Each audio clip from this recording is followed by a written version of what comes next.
Hello, എല്ലാവർക്കും നമസ്കാരം. Listening twice as much you speak. ഒരു ഗുഡ് ലിസണർ ആകുക എന്നതാണ് ലൈഫിൽ ഏറ്റവും ഇമ്പോർട്ടൻ്റ് ആയിട്ടുള്ള കാര്യം, അല്ലേ? It's me Lindo. Welcome back. കഴിഞ്ഞ ക്ലാസ്സിൽ നമ്മൾ 6 ക്യാൻഡിൽ സ്റ്റിക്ക് പാറ്റേൺസ് പഠിച്ചു, അല്ലേ? 6 ബുള്ളിഷ് ആയിട്ടുള്ള ക്യാൻഡിൽ സ്റ്റിക്കിനെ കുറിച്ചിട്ടാണ് കഴിഞ്ഞ വീഡിയോയിൽ പറഞ്ഞത്. ഇന്ന് നമ്മൾ പറയാൻ പോകുന്നത് 6 ബെയറിഷ് ക്യാൻഡിൽ സ്റ്റിക്ക് മെത്തേഡുകളാണ്. അതായത് ഈ ഒരു 6 പാറ്റേൺ ഉപയോഗിച്ചിട്ട് മാർക്കറ്റ് താഴേക്ക് പോകുന്ന രീതി നമുക്ക് കണ്ടെത്താനായിട്ട് സാധിക്കും. അതായത് സെല്ലേഴ്സ് എവിടെയാണ് ആക്റ്റീവ് ആയിരിക്കുന്നത്, മാർക്കറ്റ് ഡൗൺ സൈഡിലേക്ക് പോകാനുള്ള ചാൻസ് എത്രമാത്രം ഉണ്ട് എന്നൊക്കെ ഈ ഒരു വീഡിയോയിൽ മറ്റ് ഇൻഡിക്കേറ്റേഴ്സ് കൂടി ഉപയോഗിച്ചിട്ട് വേണം ഇത് ചെക്ക് ചെയ്യാനായിട്ട്, കേട്ടോ. നമ്മൾ ബുള്ളിഷ് ക്യാൻഡിൽ സ്റ്റിക്കിലെ ഹാമർ പഠിച്ചില്ലേ, അതുപോലെ തന്നെ നമ്മൾ ഇവിടെ ബെയറിഷിനെ പഠിക്കാൻ പോകുന്നതാണ് ഹാങ്ങിങ് മാൻ. എന്താണ് ഹാങ്ങിങ് മാൻ എന്താന്ന് നോക്കാം. അതായത് ഒരു അപ് ട്രെൻഡിന്റെ അവസാനമാണ് ഈ ഹാങ്ങിങ് മാൻ കാണുന്നതെങ്കിൽ നമ്മൾ എന്ത് മനസ്സിലാക്കണം? അവിടെ സെല്ലിങ് സ്റ്റാർട്ട് ചെയ്തിരിക്കുന്നു, ബയ്യേഴ്സ് പ്രൈസ് മുകളിലോട്ട് പോകാനായിട്ട് വീണ്ടും ട്രൈ ചെയ്യുന്നുണ്ട്. എന്നാൽ അവിടെ മാർക്കറ്റ് ബെയറിഷ് ആകാനുള്ള ഒരു ചാൻസ് ഉണ്ട്. അതായത് ഒരു അപ് ട്രെൻഡിന്റെ മുകളിലാണ് ഹാങ്ങിങ് മാൻ കാണപ്പെടുന്നതെങ്കിൽ തീർച്ചയായിട്ടും മനസ്സിലാക്കുക, ആ ട്രെൻഡ് അവിടെ നിൽക്കുകയാണ്, അല്ലേ? ബൈയിങ് ട്രെൻഡ് അവിടെ തീരുകയാണ്, അവിടുന്ന് സെല്ലിങ് സ്റ്റാർട്ട് ചെയ്യുന്നുണ്ട്. ദെൻ മാർക്കറ്റ് താഴോട്ട് വരാനുള്ള ഒരു ചാൻസ് ഉണ്ടെന്ന് മനസ്സിലാക്കാനായിട്ട് സാധിക്കും. രണ്ടാമത്തെ ഒരു ക്യാൻഡിലാണ് ഷൂട്ടിംഗ് സ്റ്റാർ എന്ന് പറയുന്നത്. ഈ ഷൂട്ടിംഗ് സ്റ്റാറിന് നമ്മുടെ ഇൻവേർട്ടർ ഹാമറിന്റെ ഒരു സെയിം ഷേപ്പ് ആണ്, അല്ലേ? എന്നാൽ ഇതൊരു അപ് ട്രെൻഡിന്റെ അവസാനമാണ് ഫോം ചെയ്യുന്നതെങ്കിലോ അതിലൊരു ചെറിയ ബോഡി ഉണ്ട്, ലോങ് ആയിട്ടുള്ള അപ്പർ വിക്കും ഉണ്ട്, അല്ലേ? അപ്പൊ അങ്ങനെ വരുമ്പോൾ ഒരു അപ് ട്രെൻഡിന്റെ അവസാനമാണ് ഇത് നമ്മൾ കാണുന്നതെങ്കിൽ എന്താണ് സംഭവിക്കുന്നത്? അവിടെ ട്രെൻഡ് റിവേഴ്സിൽ വരാൻ ചാൻസ് ഉണ്ട്, മാർക്കറ്റ് താഴേക്ക് വരാനുള്ള ചാൻസ് ഉണ്ട്. നമ്മൾ ആദ്യം ബുള്ളിന്റെ പഠിച്ചിട്ടില്ലേ, അതുപോലെ തന്നെയാണ് ബെയറിഷിൻ്റെത് വരുന്നത്.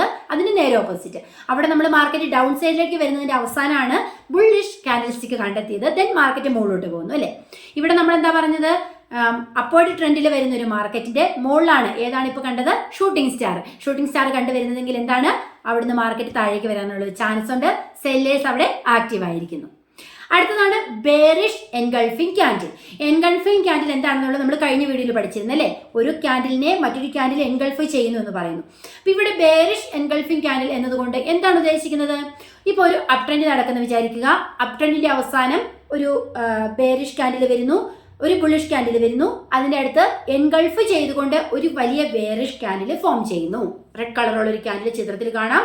റെഡ് കളറുള്ള ഒരു ക്യാൻഡിൽ നമ്മുടെ ഗ്രീൻ ക്യാൻഡിലിനെ എൻഗൾഫ് ചെയ്തുകൊണ്ട് അവിടെ ഫോം ചെയ്തിരിക്കുന്നു.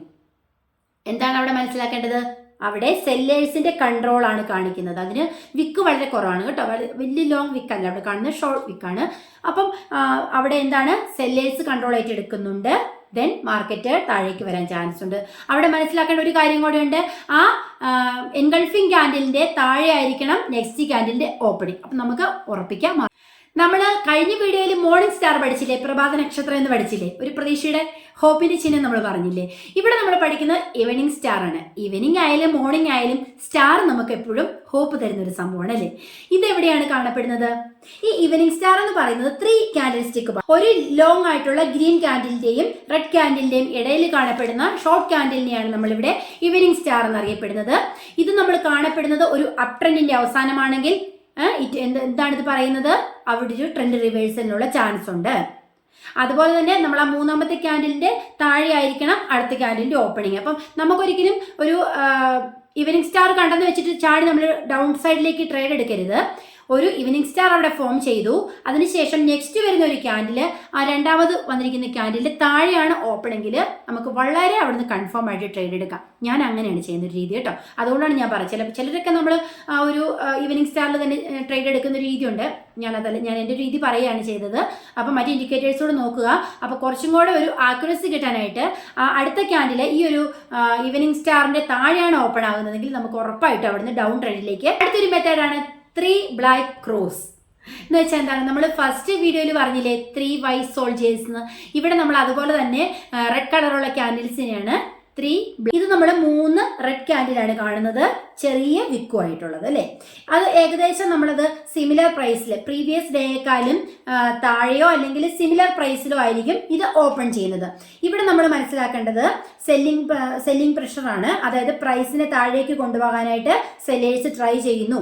നമ്മൾ ഡേ ക്യാൻഡിൽ എടുക്കുവാണെങ്കിൽ മനസ്സിലാക്കാം, ഒരു 3 ഡേ ഒക്കെ ഇങ്ങനെ കാണപ്പെടുന്നുണ്ടെങ്കിൽ നല്ല സെല്ലേഴ്സാണ് മാർക്കറ്റിൽ ആക്റ്റീവ് ആയിരിക്കുന്നത്. മാർക്കറ്റ് പിന്നെയും കുറേ താഴേക്ക് പോകാനുള്ള ഒരു ചാൻസ് നമുക്കവിടെ അടുത്തൊന്നാണ് dark cloud cover. Dark cloud cover എന്ന് വെച്ചാൽ എന്താണ്?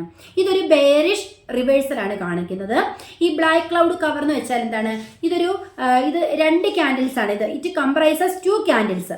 അതായത് ഒരു റെഡ് കളർ ഓപ്പൺ ചെയ്തിരിക്കുന്നത് പ്രീവിയസ് ഗ്രീൻ ബോഡിയുടെ മുകളിലാണെങ്കിൽ, പ്രീവിയസ് ഗ്രീൻ ബോഡിയുടെ മുകളിലായിട്ട് ഒരു റെഡ് കളർ ഓപ്പൺ ചെയ്യുകയും അതുപോലെ തന്നെ അത് അതിൻ്റെ ബിലോ താഴെയായിട്ട് ക്ലോസ് ചെയ്യുകയും ചെയ്യുന്നുണ്ടെങ്കിൽ എന്താ മനസ്സിലാക്കേണ്ടത്? ബേഴ്സ്, അതായത് സെല്ലേഴ്സ് അവിടെ പുഷ് ചെയ്ത് തുടങ്ങി, മാർക്കറ്റിനെ പുഷ് ചെയ്യാനായിട്ട് തുടങ്ങി. അതായത് ഒരു റെഡ് കളർ ഓപ്പൺ ചെയ്യേണ്ടത് എവിടെയാ? പ്രീവിയസ് ഗ്രീൻ്റെ മുകളിലും ക്ലോസ് ചെയ്യുന്നത് അതിൻ്റെ താഴെയുമാണെങ്കിൽ, അപ്പോൾ അവിടെ ഒരു റെഡ് കളർ വലിയ ക്യാൻഡിലായിരിക്കും ഫോം ചെയ്യുന്നത് അല്ലേ? അപ്പോൾ അവിടെ നമ്മൾ എന്താ മനസ്സിലാക്കേണ്ടത്? സെല്ലേഴ്സ് അവിടെ പ്രൈസിന് താഴേക്ക് പുഷ് ചെയ്യാനായിട്ട് തുടങ്ങിയിട്ടുണ്ട്. അതുകൊണ്ട് തന്നെ എന്താണ് ഇതിൻ്റെ വിക്ക് എന്ന് പറയുന്നത്? എന്തായിരിക്കും? വളരെ ചെറുതായിരിക്കും. ഇത് മനസ്സിലാക്കണം. നമ്മൾ ഡൗൺ ട്രെൻഡിലേക്ക് വരാനുള്ള ഒരു ചാൻസ് ആണ് ഇവിടെ നമുക്ക് എക്സ്പെക്ട് ചെയ്യാനായിട്ട് സാധിക്കുന്നത്. എന്താണ് ഡാർക്ക് ക്ലൗഡ് കവർ? ഇത് നമ്മൾ ഡേ ക്യാൻഡിൽസിനാണ് നോക്കുന്നത്. ഇതങ്ങനെ അധികം കാണാറില്ല, ഞാനിത് അധികം അങ്ങനെ ഉപയോഗിച്ചിട്ടില്ല. എന്നാലും ഇത് വളരെ ഒരു ഇമ്പോർട്ടൻ്റ് ആയിട്ടുള്ള ക്യാൻഡിലാണ്. ജസ്റ്റ് ഒന്ന് ട്രൈ ചെയ്ത് നോക്കണം കേട്ടോ. ഇതും കൂടെ നമ്മൾ ചാർട്ടിലൊന്ന് നോക്കുക.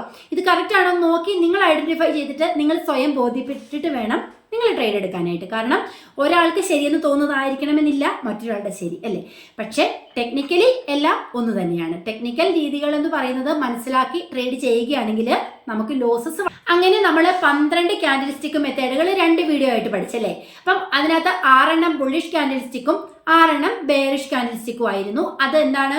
ട്രെൻഡ് റിവേഴ്സലും അതുപോലെ തന്നെ ഓപ്പോസിറ്റ് സൈഡിലോട്ടുള്ള ഹൈ മൂവ്മെന്റുമാണ് പ്രെഡിക്റ്റ് ചെയ്യാൻ സാധിക്കുന്നതെന്ന് ഞാൻ പറഞ്ഞു. ഇനി നമുക്ക് പഠിക്കാനുള്ളത് 4 ട്രെൻഡ് കണ്ടിന്യൂഷൻ പാറ്റേൺസ് ആണ്. ഈ ട്രെൻഡ് തന്നെ കണ്ടിന്യൂ ചെയ്യുമോ എന്ന് നമുക്ക് മനസ്സിലാക്കാൻ സഹായിക്കുന്ന ഒരു 4 പാറ്റേൺസ്. നമുക്കത് നെക്സ്റ്റ് വീഡിയോയിൽ ഡിസ്കസ് ചെയ്യാം.